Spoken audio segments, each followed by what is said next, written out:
Morning. So this morning, I'm really, really pleased to be joined by Dom Grounsell. Dom and I have known each other for, well, a number of years actually now. So it's been lovely just to have a quick catch up on life with you. And thank you very, very much for giving up your time this morning to do this. It's a pleasure. Well, thank you for having me.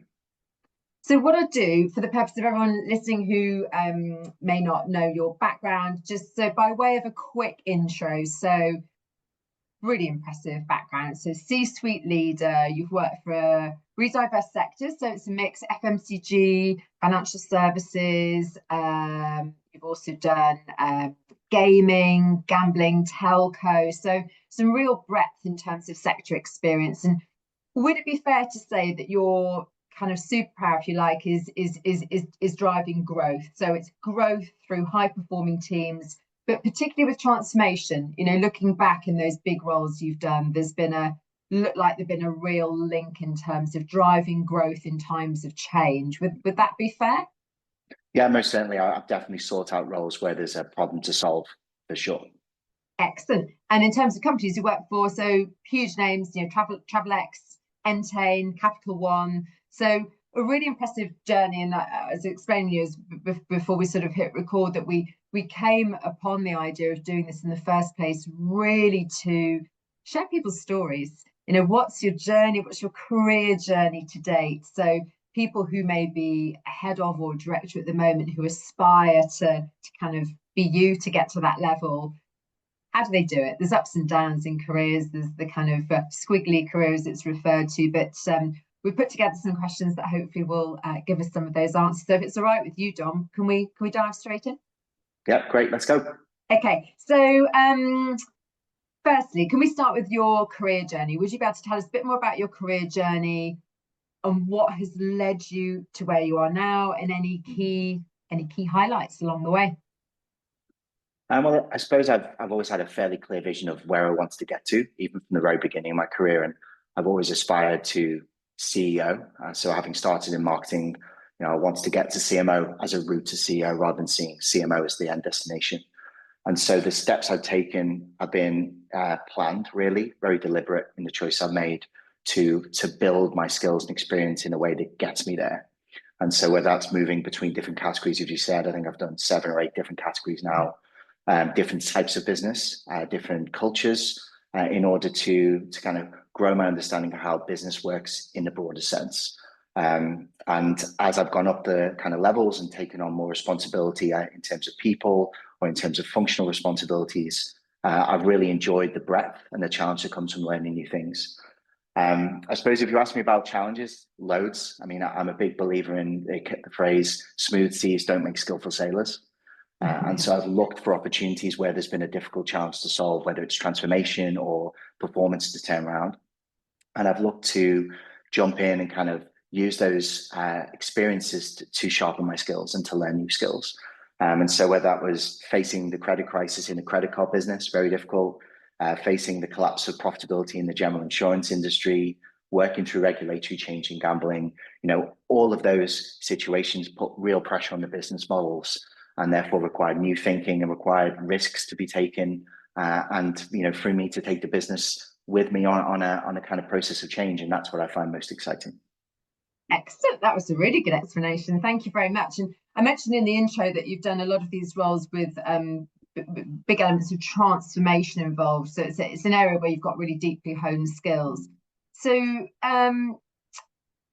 it would be interesting to understand, how do you get stakeholders on board with your plans when you're going through these transformation programs? Well, I suppose putting aside the kind of mechanical or technical aspects of different types of transformation, whether it's people or capabilities or digital or data, kind of the overall statement I make is it's about how you lead. Leadership for me, follow the kind of Steve Ratcliffe model of leadership, is about setting a clear vision and engaging people on the journey. And so how you create that vision so that it is not just painting a really exciting picture of where the business is going to be and how it's going to feel and what we'll be able to do as a company, but also trying to connect that overall company-wide vision with the individual, so that people connect what they're going to be doing in the future with the overall success of the business, because that clearly, at least in my experience, creates the highest levels of engagement, therefore the best levels of productivity. And so creating a compelling vision and then communicating it consistently, clearly over time. One of the biggest challenges that people have with transformation is they communicate the change and then they drive the change without continually reinforcing the reason why and the context. And therefore you lose people along the way. And so all I'd say to anyone going on that journey, set a clear vision, communicate it consistently, clearly, and don't forget the old advertising axiom, just when you're bored of saying it, people are hearing it for the first time. So it's that ongoing communication. 100%. Reinforcing the reasons why so people can connect with the purpose of the change, particularly if it disrupts what they're used to, and they can see how it's going to help them and position them for success in the future. Excellent. Okay. And what would you suggest to other senior leaders who are going through change and transformation projects? Any particular kind of tips that you've got, given all these ones that you've done in the past? I suppose from my point of view, I'm quite a kind of process, detail, anally retentive person anyway. Try not to be, but it's just who I am. And so what I would always say to someone going on a change program or leading a change program is you've got to own the process, which means, yes, you're going to have a team around you. They're going to do a lot of the doing, particularly as you become more senior. But you have to be in the detail. You have to know what's happening, why it's happening, when it's happening, and you need to be on top of whether or not the thing that you have agreed to or the action that's been taken has delivered on the outcomes that you had originally planned for. I don't think kind of setting the vision and then stepping back and letting people deliver it is the right way to do it, in my opinion. Yeah. As I said, I think communication is key, and that is about the way that you structure the communication so that you can reach all levels of the organization. There's some real mechanics that need to be considered in how you do that, because messages need to be tailored in terms of tone, structure, format, frequency, in order to make sure that people are hearing the right message at the right time. And I suppose, for me personally, finding a team of people around you who can help you deliver the change. And at Entain, we did a lot of change. I had a fantastic guy who was a real pit bull around project management. He was great. He was a vital part of the team. But as were the other people who could represent more empathetic thinkers, more empathetic perspectives, who could bring to the leadership conversations a view of how the changes were impacting people's mental health or how they're impacting people's levels of engagement. So it didn't just become about mechanics of the change, it becomes about how people are feeling, and then you're marrying the two perspectives to drive the right process. So it's having that right senior team working with you to help deliver it through. Yeah, a real balance of perspectives needed, as opposed to just the kind of ruthless efficiency of project management. Yeah. Interesting. And have you found in many of those roles that you've sort of had to put those teams together, or have you been lucky enough to have the right personalities and skill areas in place? I think I've seen both sides. I mean, sometimes, a few times I've had the benefit of those people being in role, but there's also been instances where I've had to go out and kind of build that team in advance of making the change, or bring that team together if those individuals are already in the organization. I much prefer the latter, because I think each change requires a different group, I suppose, a specific set of skills and perspectives. And so if you can build a team around a change program, bespoke, I think you're likely to get better outcomes than if you're, I suppose, just trying to change with the people you've already got. Yeah, because it enables you, I guess, to completely balance the dynamic then, doesn't it? 100%, yeah. Oh yeah, I like that. That sounds very logical. What about looking forward over the next kind of 12, 18 months? What do you think might be some of the priorities for senior leaders, on the cards in the next year or so? I mean, at the risk of kind of saying what everybody else would say, I think the priorities for leaders don't change all that much. I think, there's always a need to make sure that your businesses are keeping up with the pace of the market and ahead of the competition. So you're responding to changing consumer demand or market conditions, so you can continue on the growth curve. I think there will be an ongoing push around profitability, particularly in light of where the UK economic picture is going. Companies are going to need to generate more profit and find ways to offset some of the higher taxes that were introduced yesterday. I think there are some cultural changes that are happening in the UK workforce as a whole that leaders need to adapt to.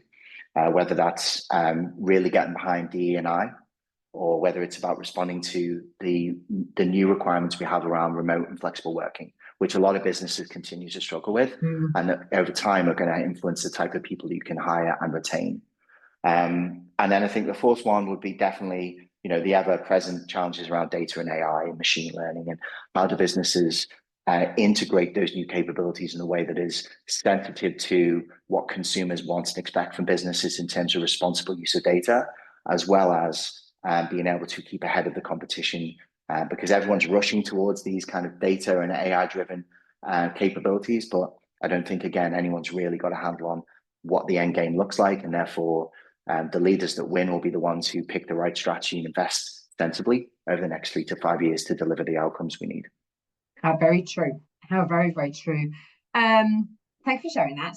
And in terms of advice and guidance to anyone who has, they might be at head of level, they might be at director level, who's going to set their sights on a C-suite role, what advice would you share as a sort of mentor, if you like, to someone who's looking to aspire to that C-suite level role?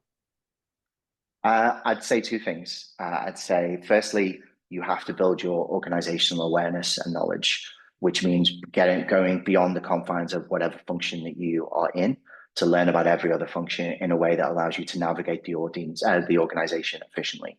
Learning the language, objectives, structures, worries of every other function. Because I think if you're looking to step up into a C-suite role, even a functional C-suite role, the expectation is you're leading the whole business, not just your area.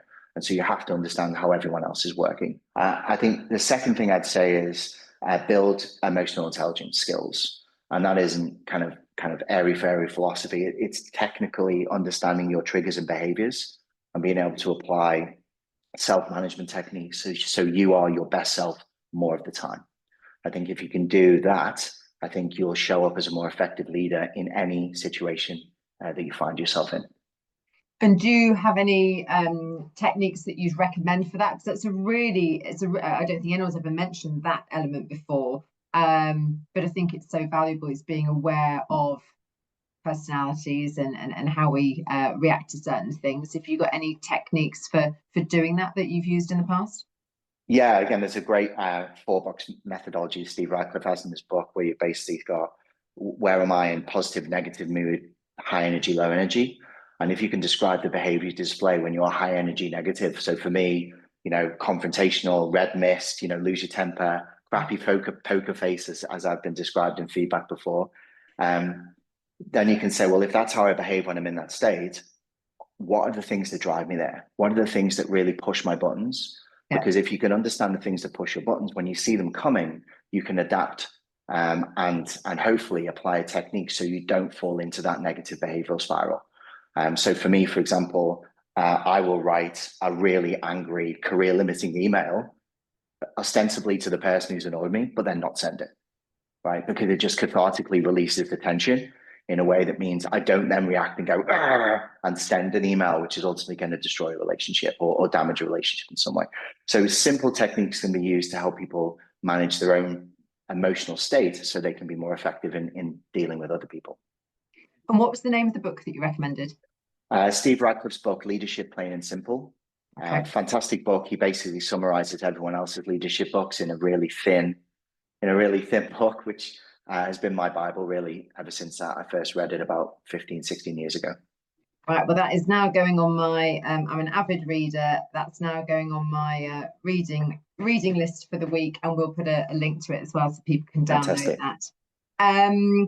And you touched on it there, actually. It's a really nice segue into my last question, which is around mindset, because what you've just mentioned there, I think, is absolutely invaluable. Do you have, everyone that I've ever interviewed at this level has a way of ensuring that they maintain a positive mindset for as much of the time as possible. We're clearly not all at that state for 24/7. That's not humanly possible. But do you have any rituals, habits, techniques, etc., for ensuring a positive mindset for yourself? Yeah, I mean, I think a few things. Obviously, identifying clearly where your energy comes from. You know, on the Myers-Briggs, I'm an E. I get energy from other people, so I tend to go and invest time with my family and my friends as a way of recharging my batteries. Other people who might be an I preference might want to sit and kind of read a book and re-energize on their own. It's really up to how you find where you get your energy from. That's obviously a key one. But I think that the big ones for me I've learned over the years are, you know, always assuming positive intent. You know, when you learn about other parts of the business through building your organizational awareness, you figure out that people aren't doing things to you because they're trying to do it to you. They're trying to drive an agenda that they think is right. And you've got to understand why that agenda might be impacting you in a way that you feel negatively about. And then try and reconcile those two pieces, because nobody's out there most people aren't out there trying to undermine or kind of damage anybody. It's just what happens in businesses where there's misalignment or where communication isn't great. So assuming positive intent helps. But by far the biggest thing for me is neutral intent. So neutral intent is a great concept that I was taught years ago by a guy called Justin Bassini, who now runs ClearScore, absolutely phenomenal leader. And he told me the best way to deal with difficult situations is adopt a neutral intent mindset, which is nothing is proven until it's proven, right? Mm-hmm. So I don't feel wedded to any particular idea or any particular strategy until I can prove that it's the right thing to do. What it is a recommendation with risks and benefits and options. And therefore, if it doesn't work, then it's not on my reputation. It's not going to cause me sleepless nights. We just move on to the next thing. And it's super helpful at relieving stress, because in the event where you have to do a business change, there's no right answer. There's just the best option. And you analyze the options rationally, you propose them, you test them, you validate them, and then you go. And with that comes a huge sense of certainty, because you've not jumped into something and invested your entire self in an idea before it's proven. And for me, it's been a game changer. My stress levels are a hell of a lot lower now than they were before Justin taught me that trick. And I'd recommend everybody to adopt that mindset, because not only does it help your heart rate, but it also means you don't get into conflict with people as often, because you're not fighting people on principle and philosophy. You're fighting them on evidence, which is a lot easier argument to win. I think that's one of the best answers we've had to that. And is neutral intent Justin's own methodology, or does that potentially come from It comes from, I learned at Capital One, because Capital One is obviously an incredibly analytical business. And their mindset as analysts is every idea has some level of validity, but we need to experiment to validate it first. Whereas I went into that business saying, we need to build our brand. They were saying to me, but why would we need to do that? And I took that as confronting my philosophy, when actually all they wanted to see was evidence. And once I grabbed that, it's like, okay, you only want to see me prove it. Well, let's go and prove it together. And then if we don't prove it, then fine. But at least we've tried it together, rather than me saying brand is important and them saying it's not. It was, let's experiment and prove the point, and then we go from there. Oh, this really appeals to my analytical mind. I like the idea of neutral intent. Dom, thank you. Some fabulous answers there. And I really, really appreciate the time that you've given up to do this today. And very, very best of luck with your continued career. Thank you very much, Suzie. Really pleasure to speak to you. And yeah, best luck with all yourself.